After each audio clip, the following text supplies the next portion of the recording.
Shakira, play!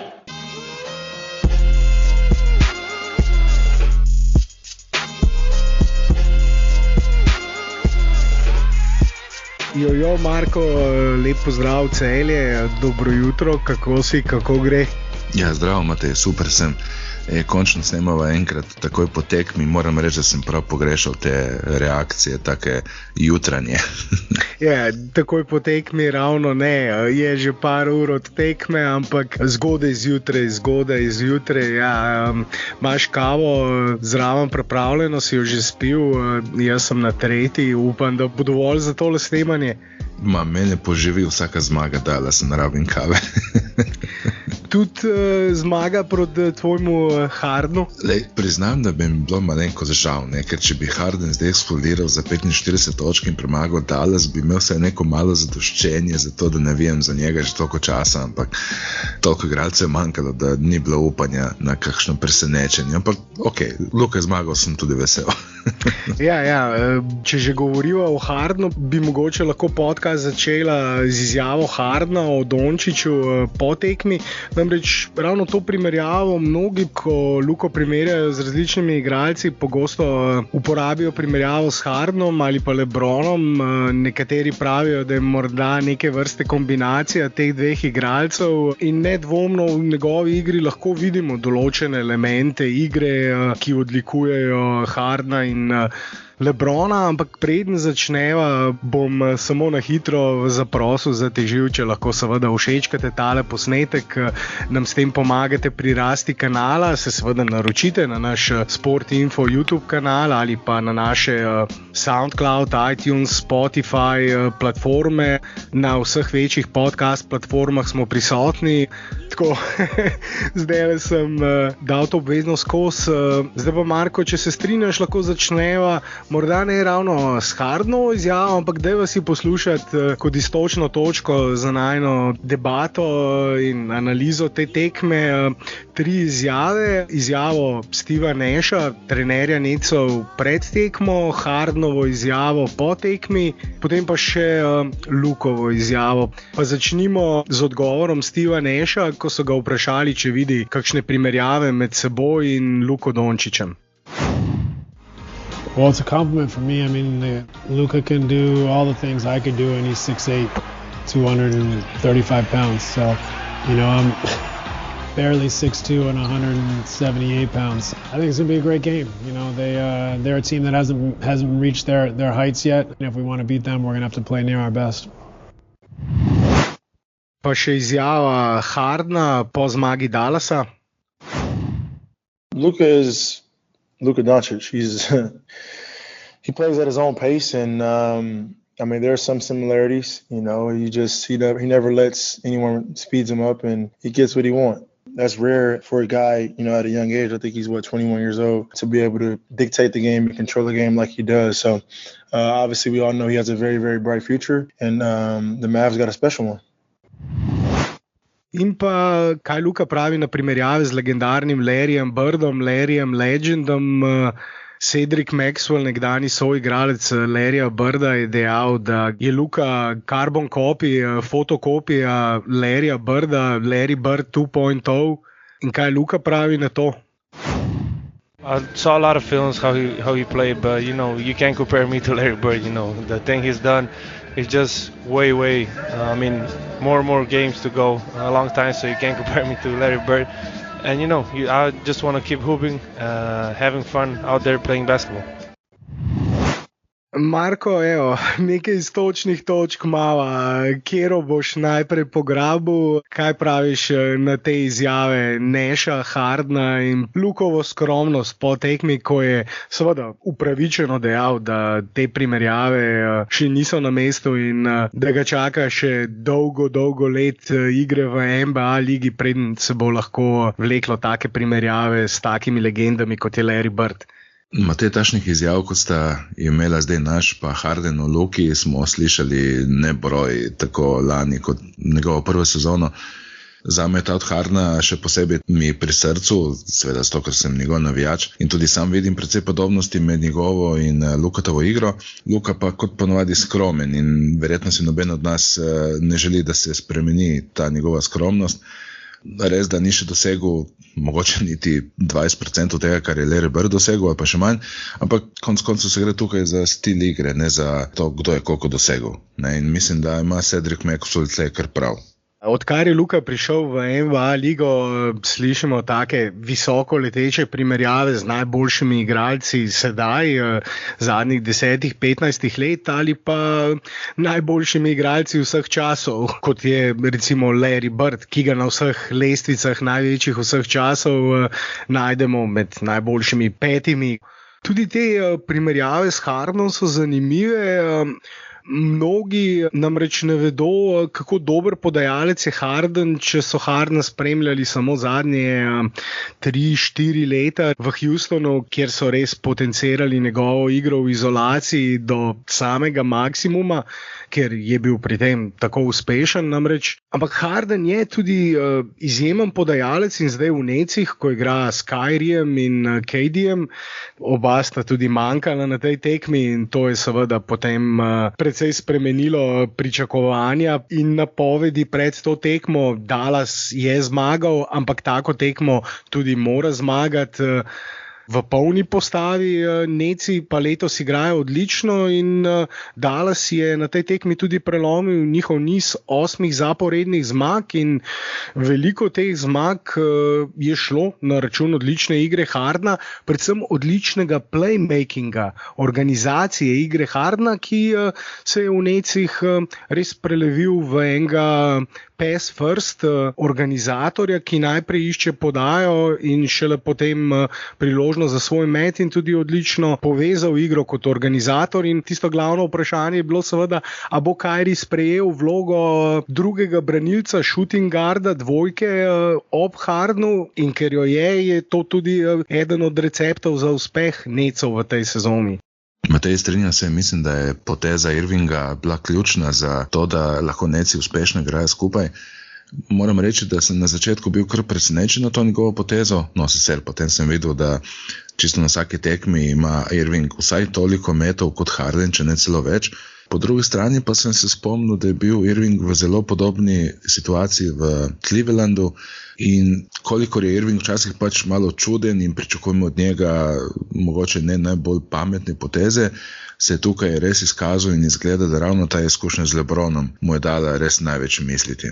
Vemo, da je Kyrie zelo muhasta osebnost, blago rečeno, in ne vem, kaj njega motivira, kaj njemu predstavlja tisto glavno motivacijo.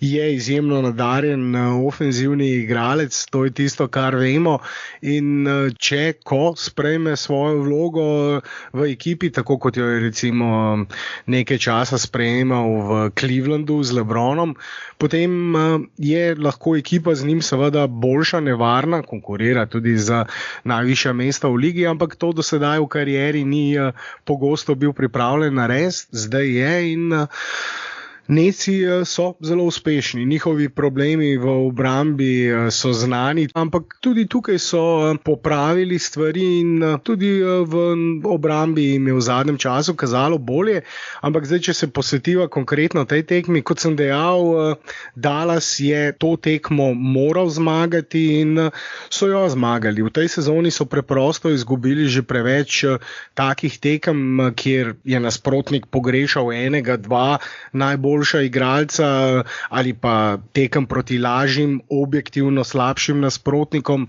ki bi jih morali dobiti.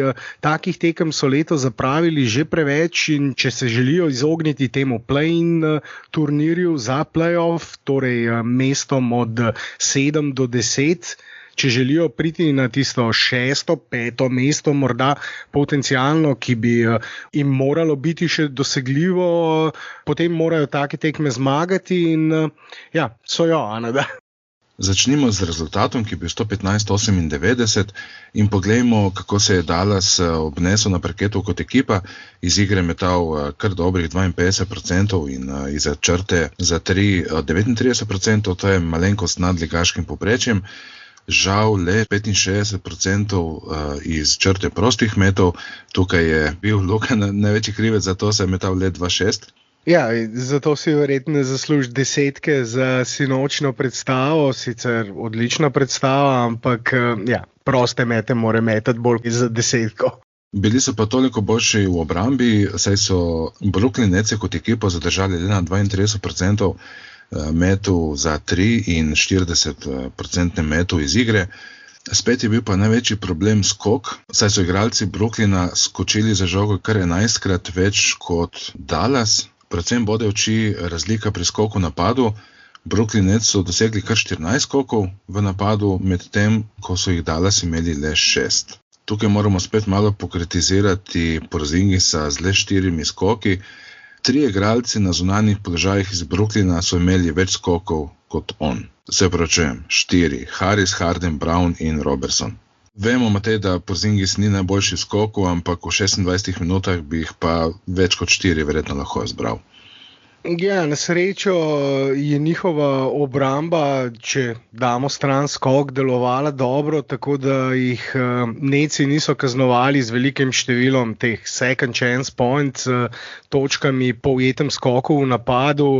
In Dallas je ta manko v skoku nekako uspel nevtralizirati tudi z ukradenimi žogami. Imeli so kar 12 ukradenih žog, Netsi 19 izgubljenih žog, zato na koncu obe ekipi z 86 napadi oziroma 86 meti na koncu, tako da je Dallas ta skok malce neutraliziral z boljšo obrambo, ampak proti boljšim ekipam bo seveda ta skok, tako kot je že celo sezono, verjetno zopet problem. No, gremo še na individualno statistiko. Luka, kot večino tekem to sezono, prvi strelec s 27 točkami, imel je še 6 skokov, 7 podaj, 2 ukradeni žogi in le 1 izgubljeno, kar najbolj veseli. Meti iz igre 11-21, za 3-10 in kot rečeno 2-6 prosti meti.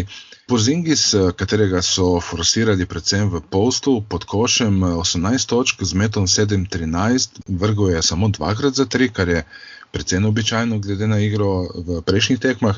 Zadev ni niti ene trojke od 2 in 4-5 prosti meti, 4 skoki, 2 podaji, 1 ukradena žoga in kar 3 blokade. Tukaj mislim, da lahko Porzingisa tudi malo pohvalimo, da je v obrambi odigral večinoma tako, kot je treba. Pri Dallasu so bili še 4 igralci z dvomestnim številom točk, Finney-Smith 12, Richardson 11, Hardaway sklopi 13 in Brunson izklopi 14. Tlej bi rekel, da najbolj izstopal Finney-Smith, ki je imel tudi največji plus-minus indeks na tekmih plus 24, torej v minutah, ki jih je preživel na parketu, je ekipa vodila kar za 24 točk. 8 skokov, 4 podaje, 2 ukradeni žogi, 1 blokada, nobene izgubljene žoge in kar 3 skoki v napadu z enim zgrešenim metom od 6. Finney-Smith je tle res izkazal, da vse od sebe v obrambi in tako kot cela ekipa, Dallas je res presenetil v obrambi in odigral tako, kot smo tega bili navajeni na začetku sezone. Na drugi strani so dvomestno število točk pri Brooklyn Netsih presegli le 3 igralci, omenimo le Hardna z 29 točkami, 6 podajami, 7 skoki in kar 6 izgubljenimi žogami, rekli smo skupaj 19, kar je bil dejansko glavni razlog za poraz Brooklyn Netsov. Z Kyriem in Durantom bi seveda zgodba bila drugačna. Mislim, da se Dallas v velike trojke ne bi mogel nadejati zmage, ampak Dallas tudi ni pretendent za naslov, za razliko od Brooklyn Netsov, ne Matej? Ne, na tej točki še ni. Omenil si pri Dallasu Doriana Finney-Smitha in Porzingisa, jaz bi se tudi ob ta dva obregnil. Doriana Finney-Smitha zaradi, kot si rekel, dobre obrambe na Hardnu v drugem polčasu, predvsem 29 točk Hardna si omenil, ampak samo 5 točk v drugem polčasu. Porzingis, zdaj je on ta glavna topika in tudi na tej tekmi je prišlo do ene čudne situacije, ko je jezen zaradi tega, ker ni dobil žoge v postu, čeprav so ga hranili skoraj da celo tekmo, začeli tekmo z podajami Porzingisu na post. Potem nekaj časa ni dobil podaje na post in je vrgel takoj na začetku napada, skoraj da iz sredine eno trojko po podaji Dončića. Carlisle se je za glavo prijel, Luka ga je čudno pogledal in potem, ko je Carlisle zahteval minuto odmora, je na klopi tudi brcnil stol. nekaj očitno še vedno ne štima. Drugi polčas so potem že spet začeli s tem, da so 3, 4, 5 napadov zapored, vse žoge šle samo Porzingisu na post, on očitno hoče te post-up tače. Proti Necom, proti njihovi small ball postavi, nizki peterki je to relativno dobro izkoristil. Ne tako dobro, da bi lahko s Porzingisovim post-upom zmagovali tekme, ampak relativno dobro. Tudi dobro je pomagal v obrambi, čuval prostor pod obročem, varoval obroč, na koncu vpisal tudi 3 blokade.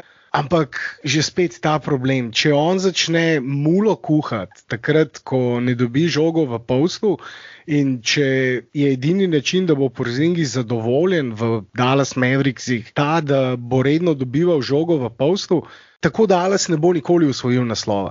Porzingis je bil najbolj uspešen lani v Orlandu, ko je v napadu dobil nek tak miks različnih opcij, nekaj pick and rollov, nekaj pick and popov, tudi kakšen post-up, ampak predvsem bolj agresiven je bil pri napadanju obroča, tudi v tekanjih. Tega pa letos ne počne in na tej tekmi je zakuhal mulo in vrgel eno trojko iz sredine, ker ni dobil žogo v postu. Tako da to je res nek tak problem, Marko, ki se očitno ne bo še kmalu razrešil. Tudi po novi zmagi, po uspešni igri Mavericksov, na zadnjih 9 tekmah je to že 7. zmaga, 3. zmaga na zadnjih 4 tekmah. Igrajo bolje, dvigujejo se na lestvici zahoda, ampak tudi po zmagah je topika, kaj bo s Porzingisom, kako se počuti Porzingis, kakšna je njegova prihodnost v Dallasu. In to ostaja dilema, o kateri sva se tudi z Blažem v zadnjem podcastu razgovorila in je bila zopet očitna tudi na tej tekmi. Ja, tako kot sva prej govorila o Irvingu in temu, kako je sprejel svojo vlogo in kako je ni mogel sprejeti v Clevelandu, zelo podobne situacije imamo zdaj s Porzingisom, ki rabi zelo dosti žog, da ostane motiviran, predvsem za igro brez žoge. Vidimo, da mu pade motivacija, če žoge ne dobi toliko krat, kot si on želi. Predvsem, Marko, sorry, kad te prekinjam, če jo ne dobi tam, kjer si jo želi dobiti, ker jo dobi več kot dovolj, če gledamo število metov, število dotikov, ampak on želi te post-upe. Ja, jaz se spomnim prejšnje leto, prejšnjo sezono, nekje januarja, ko sta se Porzingis in Luka vrnila vsake svoje poškodbe, je Luka aktivno začel iskati tiste točke, kjer Porzingis najraje dobi žogo, in ko so se uigrali, mislim, da smo takrat videli najboljšo igro Dallasa, mislim, da je bil to februar lani. In tako kot se rekel, post-upi so lahko uspešni, ne sme jih biti preveč, morajo biti izvedeni v neki specifični situaciji, predvsem proti small ballu, ne proti kakšnemu Embiidu ali pa Davisu. In Porzingis je tako versatilen igralec, tako raznovrsten, da tako kot se rekel v bublu, je bil najboljši ravno zato, ker je pokazal vso svojo raznovrstnost z utekavanjem, s post-upi, s trojkami, s podajanjem iz visokega posta. Zelo veliko prostora odpre, ko dobi žogo nekje pod prostim metom, okoli njega so 4 tricaši in lahko tudi lepo poda enemu prostemu igralcu, če pride nekdo pomagati na Porzingisu. In če Dallas vse te različne vrste napada v takšnih majhnih dozah uporablja in meša med tekmo, tudi zato, da malo zmede obrambo, je to lahko samo dobro. Če pa gre večina napadov preko post-upa, kot si rekel, preko Porzingisa, to definitivno ni tista igra, ki bi Dallas lahko približala najboljšemu ligi. Ne, ni, in to je dilema, ki ostaja v Dallasu in o kateri bomo zagotovo še dosti govorili v naslednjih podcastih. Mislim, da sva o tej tekmi povedala zdaj dovolj, mogoče lahko sam na hitro še pogledava lestvico vzhodne in zahodne konference. Na hitro omenila še Dragićev Miami, ki končno igra v polni postavi. Končno so Dragić, Adebayo in Butler, njihovi 3 najboljši igralci, zdravi, nimajo težav s poškodbami ali pa, tako kot v primeru Butlerja, še s Covidom. In Miami je zabeležil že 5. zaporedno zmago, včeraj 5. zmaga ravno proti najboljši ekipi lige letos, Jazzerjem iz Utaha. Dragić igral odlično, 26 točk, odlični odstotki meta iz igre, odlična obramba v zaključku tekme, odlično tudi Butler, odlično tudi Adebayo. njihova velika trojka je igrala tako, kot se od njih pričakuje, in Miami počasi spominja na lanski Miami. Zdi se mi, da so pri njih poškodbe, odsotnosti igralcev zaradi covida bolj vplivale na njihove predstave, kot pa lahko to rečemo za Dallas. Obe ekipi sta imeli do sedaj verjetno največ težav z odsotnostjo igralcev, pogrešali so največ ključnih igralcev, ampak Miami še več kot Dallas, zaradi tega, ker so pogrešali na skoraj da vseh tekmah enega, dva ali pa kar 3 svoje najboljše igralce, in sedaj, ko so kompletni, zopet igrajo tako kot lani, in mislim, da lahko, če bodo ostali zdravi, tudi letos ciljajo na vsaj finale vzhoda, sicer do tam je še daleč, ampak če so te težave z zdravjem preteklost, potem se ni treba bati za Miami. Za Dallas pa ja, tukaj je pa dosti več negotovosti, preprosto zaradi Porzingisa in negotove situacije z njim. Pa sem rekel, da zaključiva z lestvico, da se ne bom preveč razgovoril. Zopet na vzhodu in zahodu, Marko, zelo zgoščena lestvica in situacija, kjer se v drugem delu sezone lahko še precej spremeni, a ne? Ja, res je, še posebej, ko gledam vzhodno konferenco, so razlike zelo majhne od 4. mesta navzdol, torej velika trojka Philadelphia, Brooklyn Nets in Milwaukee Bucks so razred zase, potem pa Toronto 17-17 na 4. mestu in Charlotte Hornets 15-17, torej 15 zmag, 17 porazov na 10. mestu. 6 ekip torej loči samo 1 zmaga, in tudi zato, ker bo sezona krajša, bojo to razlike vedno manjše. Tako, ko pa si rekel za Miami, ni se bati za njega, ko so vsi zdravi, in mislim, da se bodo Miamija bali mogoče poleg Philadelphia in Brooklyn Netsa vsi v play-offih. Ne bojo jih hoteli srečati, predvsem zaradi njihove odlične obrambe. V zahodni konferenci pa imamo podobno sliko, ni sicer tako majhnih razlik od 4. moštva navzdol, recimo od 5. San Antonio Spurs ima 17 zmag in 12 porazov. Na 9. mestu Dallas Mavericks z 16 zmagami, 16 porazi, spet samo 2 zmage in pol razlike, kar se da zelo hitro nadoknaditi, še posebej s toliko odsotnosti zaradi karantene, zaradi covida, ki lahko doleti katerokoli ekipo. Tukaj bomo lahko videli še posebej na 9. in 10. mestu veliko borbo za končnico, kajti kot vemo, tudi 9. in 10. mesto zdaj lahko vodi končnico in se bodo ekipe dosti bolj potrudile, tudi če bojo zunaj play-offov, torej ne na 8. mestu kot v preteklih letih. Ja, in zato, kot sem rekel že v uvodu, je tisto 6. mesto letos zelo pomembno. 6. mesto namreč garantira play-off in Dallas trenutno za 6. mestom zaostaja za 2 zmagi. Portland Trail Blazers imajo 18 zmag, 14 porazov, Dallas 16 zmag, 16 porazov. Torej 2 poraza Blazersov, 2 zmagi Dallas Mavericksov, ampak tako kot si ti povedal, situacija je zelo zgoščena. Dosti ekip ima zelo podobno razmerje zmag in porazov. Razpored v drugem delu sezone pa tudi ne bo lahek zaradi tega, ker bodo ekipe morale nadoknaditi te tekme, ki jih v prvem delu niso odigrale. Zaradi covida je bilo preloženih že kar nekaj tekem in te bodo seveda v drugem delu sezone morali nadoknaditi. Dosti ekip bo igralo 4 tekme v 5 dneh, 4 tekme v 6 dneh. Razpored bo torej brutalen in dosti negotovosti seveda. Na koncu bo zdravje ključnih igralcev zopet pomemben faktor in ja, to, kar sem dejal za Miami, seveda velja tudi za Dallas. In že spet lahko prideva do Porzingisa in vprašanja, če bo ostal zdrav in koliko bo igral, in seveda tukaj pol tudi pridemo do teh negotovosti, o katerih sem govoril, pa da se ne bo vrtela v krogu. Bi še kaj dodal, Marko?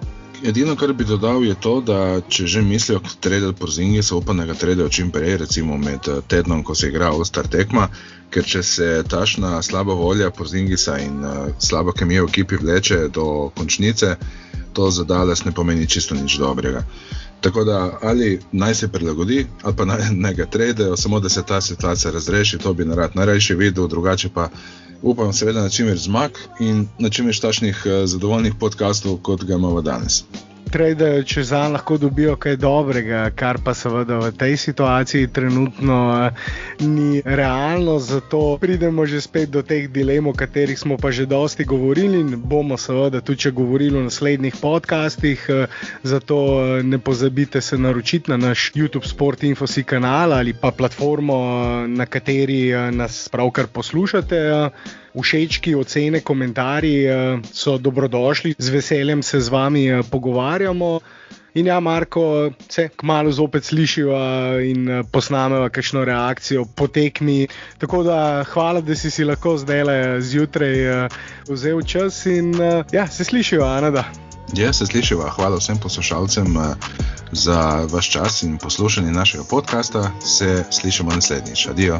Čau.